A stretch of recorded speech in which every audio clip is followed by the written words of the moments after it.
Hey, we're back. So let's do a brief recap of what we've seen Sung go through so far. Sung is a young man, engulfed with deep emotion to raise his family out of the darkness that they've fallen into. As a civilian, he has worked hard to support his ill mother and his student sister.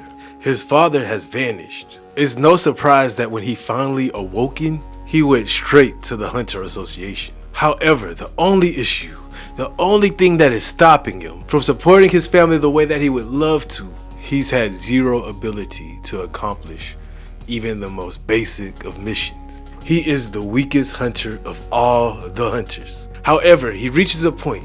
He enters a dungeon where he defeated his first beast. That same dungeon, he decides to go deeper into it with his team. Even though they didn't know what they were getting into, he has to deal with the reality that it was a horrible decision and that he's going to die. In this place of despair, we see Sung strategizing, figuring out the puzzles of the dungeon, and showing that he is indeed a valuable asset to the team. Though, despite Sung's useful insights, he was ultimately left in the dungeon alone to die. In his final moments, a pop-up menu emerges, asking him if he wants to continue to live. The episode began with Sung waking up in the hospital. During this recovery, he's confronted by Woo Jinchul, however you enunciate that. He's a manager in the Hunter Association. So the Hunter Association found themselves suspicious of Sung's team returning. And I can totally understand why. Because how did y'all make it? Are y'all even y'all? In this world where we don't know what's going on, why are y'all back in a circumstance that we have not experienced before? This visit leads to a discussion about Sung's condition and the possibility of a second awakening.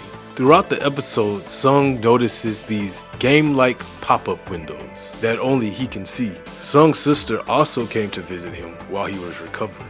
Being that she was once a gamer, she gave him insight into how those pop-up windows might work. With that, he was able to start utilizing his new ability.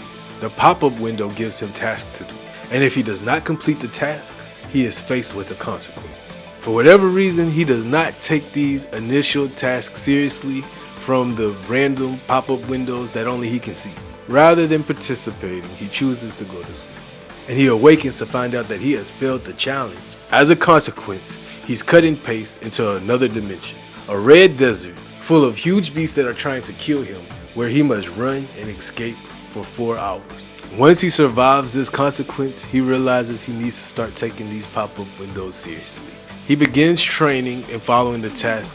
Seeing Sung begin his training, he's starting to grind to get stronger. I love to see it. That's something we can all take from. In this world that seems to be so limited in your capabilities, it's cool to be given this idea of a character that's going to show that you can rise and go beyond.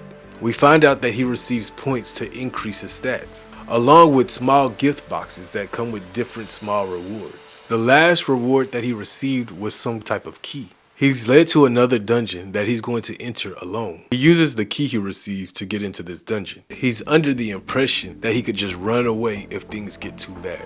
However, once he enters, he realizes that he is locked in. And when he's in the dungeon, yet again, he's confronted by goblins. I don't like how ugly the goblins are. I just don't like goblins in general.